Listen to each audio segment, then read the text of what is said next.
Question: are you lonely? Yes, kinda, maybe. Are all your age mates married or engaged? Okay, imagine, yes, and I've been to all their weddings and all their engagements and all these things.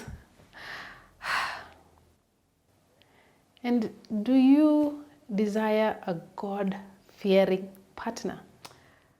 Yes, yes, yes. Okay, yes.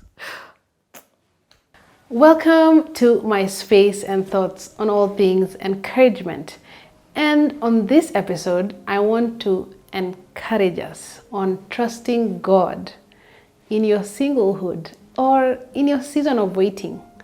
Now, I am a single girl, and sometimes in your season of waiting, as I've discussed with many of my friends and colleagues, it can be a bit, what's the word? Let's say it's just a long, overdrawn, sometimes wait, and you feel like, what's going on? But we need to trust God in this season of waiting. Now, in society, many people will look at you, and mostly African society, that there's something wrong with you. Well, that shouldn't be the case, because you're not a sore thumb in society or in the church, as many would say. In fact, many just need to stop making those kinds of comments, because you are whole and complete as an individual. Now, the Bible reveals that fulfillment in life comes not through marriage. That is when Jesus was having the discussion with his disciples. But fulfillment comes from knowing and doing God's will and living in intimate fellowship with him. And this we'll end up finding and filling the place of service that God designs. So it's not always all about marriage. We should focus on service to God. That's where we need to be. Now, the psalmist who declared of God in Psalm 16:11, it says, "You will show me the path of life." Let's say it together. "And in thy presence is fullness of joy, and at thy right hand there are pleasures forevermore." Now remember that singleness is better than a destructive marriage, and it's better to wait long than marry wrong. Now, don't let peer pressure lead you into making wrong choices.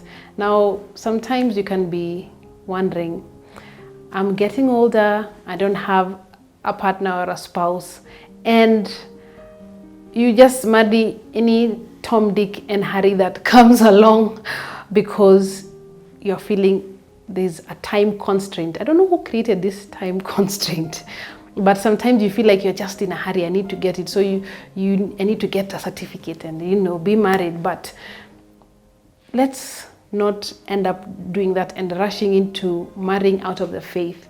Or for us as women, as ladies, you're being told, you're getting older, don't waste your time, your eggs are not increasing, they're actually decreasing. And so you end up getting a child with just a random person because time is running up. I don't think that's the kind of the design that the Lord wanted for us if we were meant to be with a partner. Now, do you know that the person you choose as a life partner determines whether you will make it to heaven or not? Now, what do I mean by this? That when you end up staying in close proximity with somebody for a long time, and this, if you have friends in your family, the people you spend time with, they end up rubbing off on you in a positive way or in a negative way. So if you want to get to heaven, make sure the person you're getting with is somebody who's a believer just like you, and you have the same goals and aspirations. And imagine how great an impact they have on your life. Now, let those who are contemplating marriage weigh every sentiment and watch every development of character in the one with whom they think to unite their life destiny. Let every step toward a marriage alliance be characterized by modesty, simplicity, sincerity, and an earnest purpose to please and honor God. Now, marriage affects the afterlife, both in this world and the world to come, just like we've mentioned. Now, a sincere Christian will make no plans that God cannot approve. That's from the book Letters to Young Lovers, and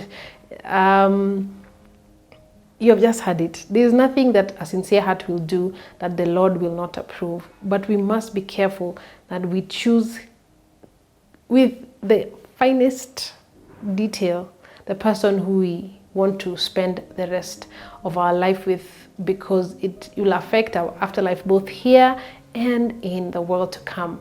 Now, for some people, like Paul in the Bible, it was his choice to remain single. And that one is a decision that is not meant for everybody, because I say you will need the Lord and you'll have to have the highest self-discipline to remain single. Now, this I believe is mostly possible if you want to serve God and focus on ministry, just like Paul did. And I think there's a verse that reminds us about that, is Matthew 19, verse 26, about impossibilities and possibilities. It says, "But Jesus looked at them and said to them, with men this is impossible, but with God all things are possible." So just like Paul, because he was in ministry and working for God, he was able to subdue those feelings of, wanting to be with somebody else and focus on the work of God. So that is a special ministry that is not for everybody. So if you want to remain single and serve the Lord, it is well and good. But remember, you can only do this by the help of God. Now, another example who we all know of is Mother Teresa. And we've seen the impact that she had on the world.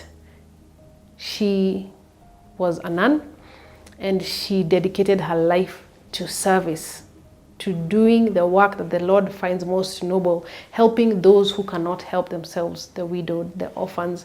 And she was known for just always impacting everybody around her in such a positive way.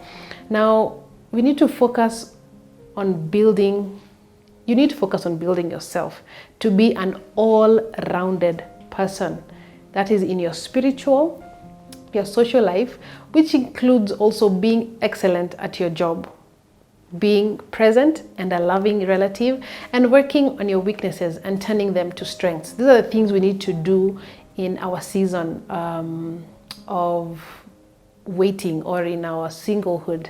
Now, we also need to learn to cultivate rich habits in our lives that will one day be of use in our married life. That's if you want to be married. But these habits have to be cultivated. Now, you can't say, I'm going to become a better Christian when I get married. I'm going to become a more organized person when I have my spouse with me. Start cultivating those rich habits now, and they will be of betterment for you in the future. Now, in conclusion, when we really believe that God loves us and means to do us good, we shall cease to worry about the future. We shall trust God as a child trusts a loving parent. Then our troubles and torments will disappear, for our will is swallowed up in the will of God. And one day alone is ours, and during this day, we are to live for God.